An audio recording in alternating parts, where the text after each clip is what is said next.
Películas live action, juguetes, videojuegos, cómics, Marvel ha conquistado casi cualquier mercado en el que ha incursionado, pero cuando hablamos de películas animadas de Marvel, parece haber un vacío que nadie recuerda, a diferencia de DC, que parece haber encontrado su punto más fuerte con el éxito de su universo animado. Marvel no puede decir que goza de la misma popularidad cuando hablamos de este tipo de películas, pues si bien no son películas atroces, Marvel Animation parece haber quedado muy atrás en el mercado si hablamos de sus películas animadas. Con la llegada de Disney Plus, es posible que Marvel vuelva a recurrir a la animación para dar vida a sus personajes y asegurar el éxito de su plataforma con uno de los pilares más fuertes que tiene la empresa del ratón. Pero en esta ocasión vamos a revisitar estas películas de Marvel que se dieron mucho antes de que Disney comprara esta compañía, que se produjeron en alianza con Lionsgate, películas más crudas y quizás mejores que los productos que tenemos hoy en día. Así que mi nombre es Tony H y hoy vamos a visitar las películas de Marvel Animation y vamos a exponer la razón de su fracaso.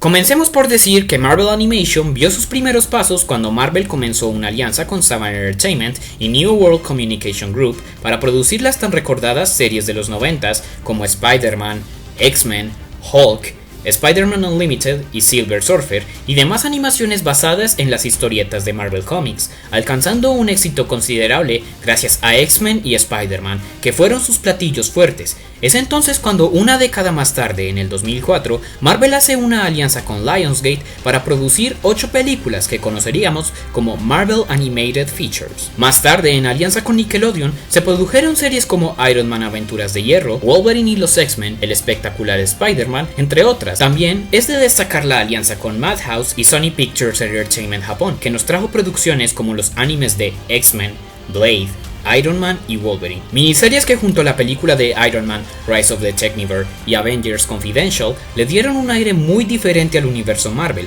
pero nos interesan entonces las películas situadas durante el trato con Lionsgate. ¿Por qué? De todas las producciones que Marvel tuvo durante sus múltiples alianzas, las películas de Lionsgate brillan por su ausencia en cuanto a reconocimiento hablamos. 9 producciones que se convirtieron en un paquete de 8 películas al unificar Hulk vs. Thor y Hulk vs. Wolverine, para llamarlo simplemente Hulk vs. Este parecía el proyecto más ambicioso de Marvel Animation hasta el momento. Pero entonces, ¿qué tenían de malo estas producciones? Mientras veía estas películas nuevamente para realizar el video, pude ver que si bien no eran producciones tan grandes como lo podrían ser en la actualidad, en su mayoría son películas pasables o buenas. Incluso hay algunas con mejor narrativa que películas del consolidado universo animado de DC, que peca de tener algunas películas bastante malas.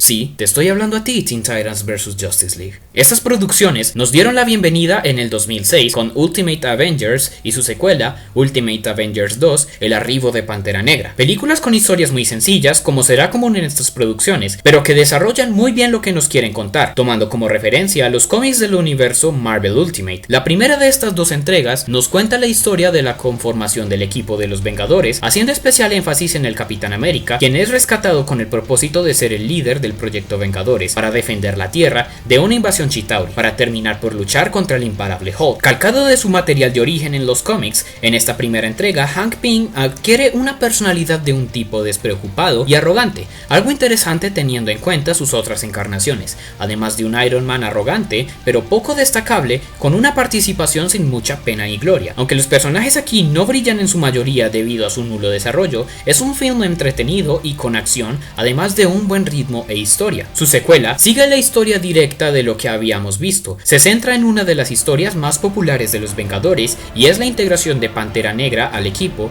para ayudar a exterminar de una vez por todas a los invasores Chitauri, considerablemente más lenta en comparación a la primera entrega, pero con más violencia gráfica, además de que, en esta, se siente que los Vengadores realmente son un equipo, algo que falló en la entrega pasada. Algunos personajes que no fueron tan notables en la película anterior son más importantes y se les da un buen final, pero no deja de sentirse como una película incompleta, que le hacía falta una tercera entrega para cerrar algunas tramas cuya resolución jamás veremos, como la historia de Hulk, que estuvo presente en toda la película y que queda como un cliffhanger que nunca se resolvió. Luego veríamos la película del invencible Iron Man en el año 2007. No sabemos si es una precuela a las películas de los Vengadores, pero no importa realmente. Consideramos considero a esta la película más floja de todas las producciones de esta alianza Lionsgate Marvel, pues si bien comienza con una trama que te interesa, se extiende demasiado explicando su arco que su versión live action logra desenvolver en muchísimo menos tiempo. Nos cuenta la historia de cómo Tony termina secuestrado por los dragones de Jade, que planea evitar a toda costa el regreso del mandarín, y cómo Tony, al ser el culpable de su liberación, siente que debe evitarlo a toda costa. El problema de esta película, entonces, reside en su desarrollo, pues la presentación del problema abarca un 70% de la película, y las tramas restantes se solucionan realmente rápido, sintiéndose apresurado, además de tener la resolución más cliché posible. Cabe mencionar que el estilo 3D de las batallas se ve bastante limitado, por no decir espantoso. En general, todas estas películas tienen un estilo de animación bastante genial y que son atractivos, pero cuando meten los efectos 3D a las películas no se ve bien. Y el problema de este reside en que una parte importante de que sea tan aburrida a la vista es que hay poca acción y las escenas de acción son tediosas, estáticas y no son atractivas de ver. Esta no la recomiendo en lo absoluto. Pero siguiendo con la línea de películas, tenemos a Doctor Strange, una película que sin duda se posiciona en los primeros lugares de las producciones de Lionsgate y Marvel. Cuenta bien su historia y tiene un tono serio con la trama pero ligero con la narrativa, y hace bien lo que Iron Man no logró, mantener un ritmo estable.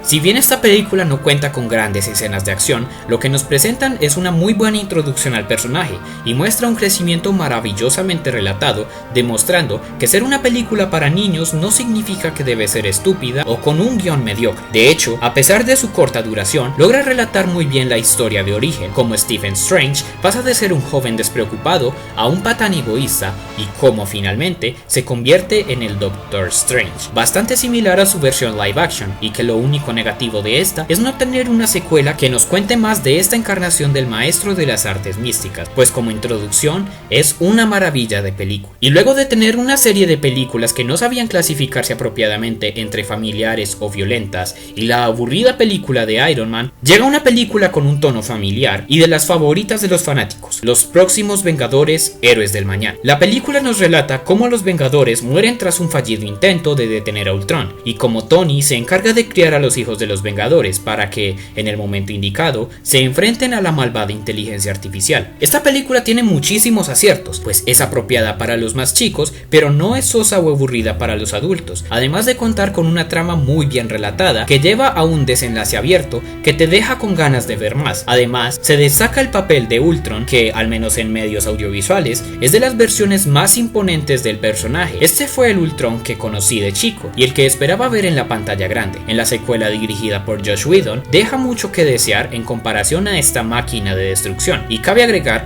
que sus personajes son entrañables y que la posicionan entre las mejores producciones animadas de Marvel en general. Y si con los Héroes del Mañana nos fuimos a un entorno por completo familiar, con Hulk vs. tenemos una prueba de brutalidad y violencia poco usual en las producciones de Marvel. No me imagino a Marvel lanzando un producto como este hoy en día. Se lanzó primero Hulk vs. Thor, que en un inicio sería una película en solitario del dios del trueno, pero terminó relatando la historia de cómo Loki toma el control del cuerpo de Hulk durante el sueño de Odín para poder acabar con la vida de su hermano de una vez por todas, en una trama que gira en torno al enfrentamiento de estos dos, pero que realmente no construye mucho más. A pesar de eso, se las arregla para que en sus poco más de 40 minutos se dé una historia que justifica el enfrentamiento de estos dos titanes. No es la mejor maravilla que ha producido Marvel, pero es perfecta para una tarde y es entretenida. Luego tenemos Hulk vs. Wolverine, considerablemente más corta y muchísimo más violenta. De todas las producciones, es la más sangrienta y con las mejores secuencias de acción, y aunque parece más una película de Wolverine con la participación especial de Hulk, es muy recomendable si quieres ver a estos dos colisionar, y para una película que dura más de 30 minutos, sus 3 minutos de pelea se quedan algo cortos, pues la parte restante de la trama relata los orígenes de Wolverine más que un conflicto entre estos dos, pero se le perdona por dar una de las mejores versiones animadas del glotón canadiense. Su defecto es su corta duración y su final inconcluso tipo Rocky, en el que Wolverine y Hulk terminan en un plano congelado de ambos a punto de batallar otra vez, pero sin dar un ganador definitivo o dejarnos ver un poco más de ese enfrentamiento. Supongo que se decidió dejar a Hulk vs. Thor como la secuela a pesar de que se haya estrenado en primer lugar, porque aquí se le da una especie de cierre a la historia de Bruce Banner en busca de su paz, a diferencia de su película con Wolverine en la que termina con la trama en el aire. Es una película buena, pero que necesitaba un poco más. Quizás unos 15 minutos de más le bastaban para desarrollarse apropiadamente, pero de nuevo, es bastante recomendable en conjunto si lo que te interesa ver son batallas a muerte entre los icónicos personajes. Y cómo no, así como el universo animado de DC explotó a Batman, Marvel encontró el éxito con Hulk. Su siguiente película fue Planet Hulk, basada en el cómic con el mismo nombre. Nos presenta la que considero la mejor película de las 8 entregas que ofreció Lionsgate. Lo tiene todo, si hablamos de composición comercial. Nos da una historia atrapante que relata cómo las mentes más grandes de la Tierra deciden que Hulk no puede estar en la Tierra por el peligro que representa,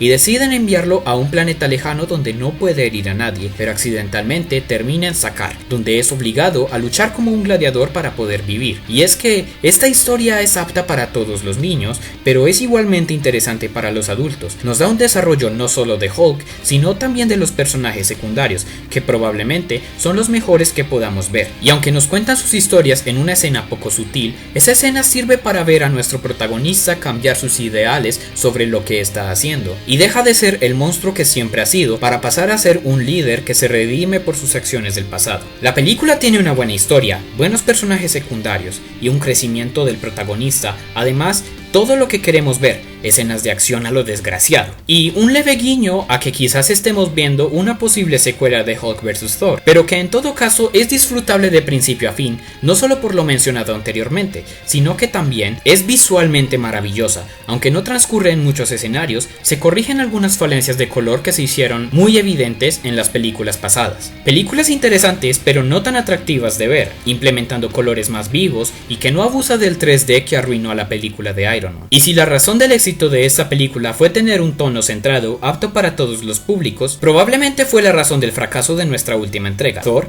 Relatos de Asgard, que nos da una visita a los años de Thor antes de ser digno del Mjolnir, cuando aún era un joven inexperto queriendo demostrar que es más que el heredero al trono. Es la película con la imagen más colorida y familiar de todas las entregas, en un trabajo visualmente muy bien logrado que nos relata la historia de cómo Thor se aventura con Loki, los 3 guerreros y Lady Sif a Jotunheim para recuperar la espada de fuego de Surtur. Más allá de que sea un poco más infantil que sus predecesoras o que no esté repleta de escenas de acción, no encuentro una razón para su fracaso. Funciona bien como una introducción a Thor, incluso si queremos verlo como predecesora espiritual a la película live action del personaje, pero de todas fue la menos exitosa comercialmente hablando. Si bien no tiene una historia compleja, es una película de aventura que cumple con el objetivo de entretener, y esta fue la producción final de las películas de Marvel en alianza con Lionsgate. Finalmente, mi ranking de estas películas es este.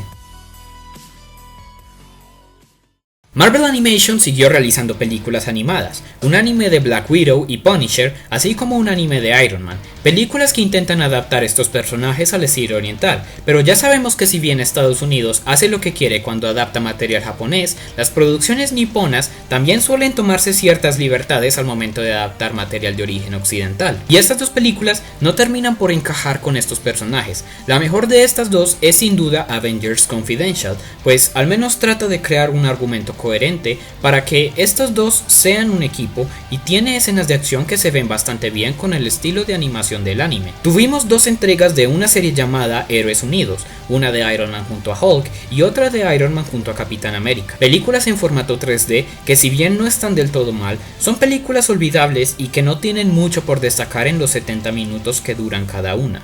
Finalmente, Hulk Monsters Duel y Avengers Frostfight son películas dirigidas para niños que pecan de tener tramas exageradamente sosas y poco destacables, sacadas de las series de Avengers Assemble. Son películas imposibles de tragar para un adulto por lo aburridas que pueden ser. Para un niño pueden estar bien, pero no aportan nada significativo. Definitivamente una decaída gigantesca en comparación de lo que Marvel Animation llegó a hacer. Lionsgate y Marvel nos regalaron producciones magníficas, con falencias como es habitual en cualquier producto, pero que en general son disfrutables. Recomiendo verlas todas a excepción del Invencible Iron Man. Todas las demás son películas que te pueden ofrecer lo que estés buscando, una buena historia, buenos personajes o escenas de acción espléndidas. Con Marvel Animated Features obtuvimos joyas que puedo decir que marcaron a una generación. que su error fue quizás ser demasiado violentas, siendo dirigidas a un público mayormente infantil, y que lentamente cayó. Probablemente la violencia explícita y la falta de interés de Disney en seguir con estas producciones llevaron a esta alianza a la tumba, y es notable cuando vemos que las primeras dos producciones son las que más ganancias generaron, con poco más de 9 millones, a diferencia de la última entrega, que contó con una cifra menor de apenas un poco más de 3 millones de dólares en ganancias solo en Estados Unidos. Probablemente con la llegada de Disney Plus podamos ver más producciones animadas de calidad y no las porquerías que fueron Pelea Congelada y las películas animadas de Rising Heroes que Marvel desesperadamente nos quiere vender. En general puedo decir que estas películas fueron disfrutables, aunque palidecen si hablamos de las películas de la competencia de esos años, como Batman y Superman: Enemigos Públicos, en los que podemos ver un trabajo que se ve bastante superior y que eran más familiares, por lo que probablemente para el consumidor casual iba a ser más atractivo. Probablemente hoy en día sería una historia muy diferente si Marvel lo intenta nuevamente, pero la compañía nos probó que es un mercado que aún no le interesa, mientras que DC construyó un universo pacientemente que vimos cerrar con Dark Apocalypse War. Me gustaría decir que esta breve etapa, de la que no se suele hablar mucho, pudo no haber generado ganancias estratosféricas para Marvel, pero dejó unas cuantas joyas. Su error fue no saber definirse entre el público adulto o familiar en algunas ocasiones. La falta de exposición por parte de Marvel también jugó un papel importante, pues algo que no se exhibe difícilmente va a llegar al público.